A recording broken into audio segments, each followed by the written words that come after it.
Hello দর্শক শ্রোতা, আসসালামু আলাইকুম। আশা করি সকলেই ভালো আছেন। দর্শক শ্রোতা, যারা টেলিগ্রাম ইউজার রয়েছেন, আজকের ভিডিওটা তাদের জন্য অনেক গুরুত্বপূর্ণ। কারণ আজকের এই ভিডিওর মাধ্যমে আমি আপনাদেরকে দেখাবো টেলিগ্রামের এমন কিছু সেটিংস যেগুলো একজন টেলিগ্রাম ইউজার হিসেবে আপনার জানা অনেক জরুরি।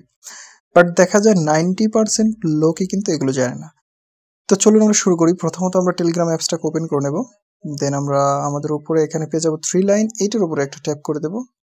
দেন আমরা এখানে সেটিংস এর অপশনটা পেয়ে যাব, এটার উপরে ট্যাপ করব। ঠিক আছে, ট্যাপ করার পরে এখানে অনেকগুলো সেটিংস আপনারা দেখতে পাবেন। তো আপনাদেরকে মেইন কয়েকটা গুরুত্বপূর্ণ সেটিংস সম্পর্কে ধারণা দেবো, যেগুলো একজন টেলিগ্রাম ইউজার হিসেবে আপনার প্রয়োজন এবং প্রতিনিয়ত দরকার। প্রথমত আমরা প্রাইভেসি অ্যান্ড সিকিউরিটির উপরে ট্যাপ করব। তো একটা টেলিগ্রাম অ্যাপসের আমি যখন প্রবেশ করলাম, দেখলেন আমার টেলিগ্রাম অ্যাপসের চ্যাটিং যে কেউ ক্লিক করেই দেখতে পারে। এখানে কোনো ধরনের সিকিউরিটি নেই, মানে পাসকোড নেই যে টেলিগ্রামের উপরে ট্যাপ করলাম এরপর একটা পাসওয়ার্ড দিতে হয়, সেরকম কিছু নেই। তো এখন পাসওয়ার্ডটা দেওয়া জরুরি, কারণ যে কেউ ক্লিক করে পাসওয়ার্ড দিয়ে বন্ধ করে দিলে তারপরে হচ্ছে কি এরপরে কেউ ঢুকতে গেলে আমার মেসেজগুলো সিকিউর থাকবে, কেউ দেখতে পারবে না। আমার বিজনেস পারপাস হোক, পার্সোনাল ম্যাটার হোক, সবকিছু কিন্তু একটা পাসওয়ার্ডে লক থাকবে। তো আমি এখানে পাসকোড নামক যে অপশনটা দেখতে পাচ্ছি এটার উপরে একটা ট্যাপ করব। দেন আমি এখান থেকে এনাবল পাসকোড এটার উপরে ক্লিক করব। দেন আমি এখান থেকে দিয়ে দেব। এভাবে আপনারা আপনাদের কোডগুলো দিয়ে দিবেন। যখন এটা হয়ে যাবে তারপরে এখানে আমাদের অটো লক হয়ে যাবে। তারপরে এখন ক্লিয়ারলি বিষয়টা হলো, এইখানে একটা অটো লকের টাইম দেওয়া আছে যে আমি যদি এই অ্যাপসটা থেকে বের হয়ে যাই তারপরে কতক্ষণ পরে আমার এই অ্যাপসটা লক হবে। এখানে আপনি টাইম সেট করবেন, এটার উপরে ক্লিক করবেন, উপরে উঠবেন, এখানে 5 মিনিট, ডান। যখন আমি আমার মোবাইল ফোনের যে টেলিগ্রামটা রয়েছে সেখান থেকে বের হব, তখন সেটা বের হওয়ার 5 মিনিটের মধ্যে সেটা পুনরায় লক হয়ে যাবে। তো এটা যত কম দেওয়া যায় ততই ভালো। এখানে আমি 1 মিনিট দিয়ে দেবো, ডান করে দেবো।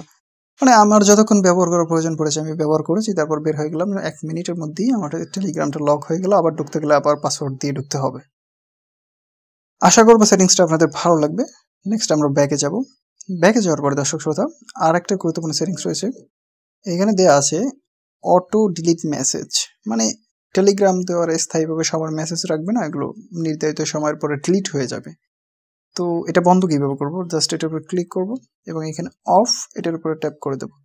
এবং চাইলে আপনি এটা অন করে রাখতে পারেন। এখানে অনেক টাইম দেওয়া আছে, যে কোনো একটা টাইম, ধরুন 1 বছর দিতে পারেন, 1 মাস দিতে পারেন নির্ধারিত। এখানে কাস্টম টাইপের উপরে সিলেক্ট করে এখানে 1 বছর, 1 মাস অনেক কিছু দেওয়া সম্ভব। ঠিক আছে, তাছাড়া আপনার এখানে 1 মাস, 1 সপ্তাহ, 1 দিন দেওয়া আছে এবং এখানে বন্ধেরও সিস্টেম আছে। তো আমি চাচ্ছি যে আমার টেলিগ্রাম যেহেতু আমি বিজনেস পারপাসের জন্য ইউজ করি, সেক্ষেত্রে আমার এই মেসেজগুলো না ডিলিট হওয়াটাই বেটার, এই জন্য অফ করে দিলাম।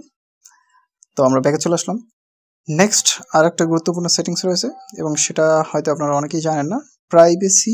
এখানে দেখতে পাচ্ছেন প্রাইভেসির মধ্যে আসলে আপনারা এখানে পাবেন ফোন নাম্বার। তো টেলিগ্রাম ইউজার যারা রয়েছে, আমার ফোন নাম্বারটা এখানে ক্লিক করে জাস্ট এখান থেকে নোবডি সিলেক্ট করে দেবো। কি করে দেবো? Nobody.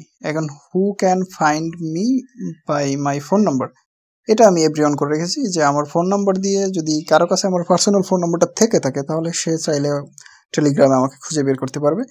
But who can see my phone number, কে আমার ফোন নাম্বার দেখতে পারবে, মানে টেলিগ্রামে কেউই আমার ফোন নাম্বারটা দেখতে পারবে না। বাট চাইলে কেউ আমাকে যদি খুঁজে বের করতে চায়, আমার কাছ থেকে ফোন নাম্বার নেয়, তাহলে খুঁজে বের করতে পারবে। এরকমভাবে সেটিংসটা করে রেখেছি। ফোন নাম্বারটা কেউ দেখতে পারবে না, বাট চাইলে ফোন নাম্বার দিয়ে খুঁজে বের করতে পারবে যদি আমি কাউকে ফোন নাম্বার দেই। ক্লিয়ারলি বুঝতে পেরেছেন? এবং প্রোফাইল ফটোর বিষয়ে আসি। প্রোফাইল ফটোস, এটার উপরে একটা ক্লিক করব। এখানে আমি শুধু মাই কন্ট্যাক্ট করে রাখবো। এখন আপনারা বলতে পারেন মাই কন্ট্যাক্ট কেন করলেন ভাই? এর কারণ হলো যে আমার প্রোফাইল পিকচারটা কেবলমাত্র আমি যাদেরকে টেলিগ্রামে অ্যাড করেছি বা যারা আমাকে অ্যাড করেছে তারাই দেখতে পারবে, বাকি কেউ দেখতে পারবে না। আর আপনি চাইলে এখানে নোবডি করে দিতে পারেন, তাহলে কেউই দেখতে পারবে না। ক্লিয়ারলি বুঝতে পারছেন? এবং এখানে অ্যাপ্লাইতে ক্লিক করে সেভ করে দিলাম।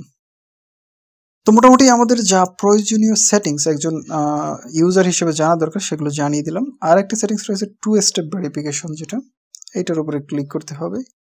তো 2 স্টেপ ভেরিফিকেশনটা অন করার সিস্টেমটা আপনারা সবাই জানেন কিভাবে অন করতে হয়, এবং এখানে আমি 2 স্টেপ ভেরিফিকেশনটা অন করে রেখেছি। আমার পার্সোনাল পাসওয়ার্ডও দেওয়া আছে, আমি আপনাদেরকে দেখিয়ে দিচ্ছি। আমার পাসওয়ার্ডটা দিয়ে আনলক করে দেখুন আমারটা কিন্তু আনলক হয়ে গেছে।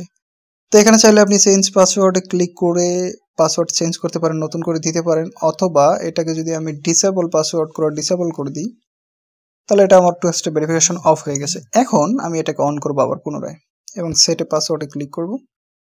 অর্থাৎ আপনাদেরকে দেখানোর স্বার্থে আমি এটাকে অফ করলাম, তারপরে এখন আমি এটাকে আবার অন করতেছি। আমি পাসওয়ার্ডটা পুনরায় টাইপ করব 1 2 3, ওকে কনফার্ম করে দিলাম। এবং এখানে হিন্ট চাচ্ছে, আমার হিন্টের প্রয়োজনে আমি স্কিপ করে দেবো। ইমেল অ্যাড্রেস আছে, এখানে একটা ভেরিফাইড মেইল অ্যাড্রেস দেবেন। আমি আমার ভেরিফাইড মেইল অ্যাড্রেসটা দিয়ে দিচ্ছি।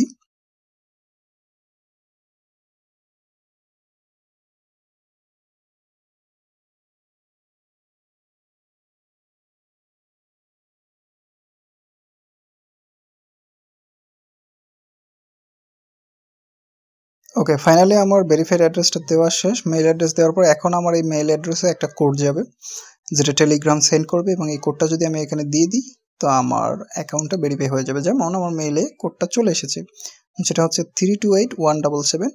আমি এটা দিয়ে দিচ্ছি 328177। ওকে, কোড ভেরিফাইড এবং এখানে রিটার্ন টু সেটিংস। বাস, আমার এটা কিন্তু এনেবল হয়ে গেছে। আপনারা দেখতে পাচ্ছেন এখানে 2 ফ্যাক্টর ভেরিফিকেশন এনেবলড।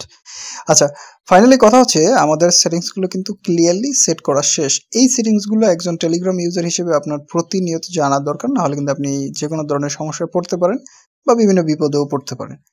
তো দর্শক শ্রোতা, কেমন লাগলো আজকের ভিডিওটা অবশ্যই কমেন্টসের মাধ্যমে জানাবেন। আর কোনো কিছু জানার থাকলে অবশ্যই কমেন্ট করে আমাকে জানাবেন। কোনো বিষয়ে ভিডিও লাগলে অবশ্যই কমেন্ট করবেন, আমি আপনাদের চাহিদা অনুযায়ী ভিডিও বানানোর চেষ্টা করব। ধন্যবাদ সকলকে, ভালো থাকবেন, সুস্থ থাকবেন, কথা হবে নেক্সট ভিডিওতে।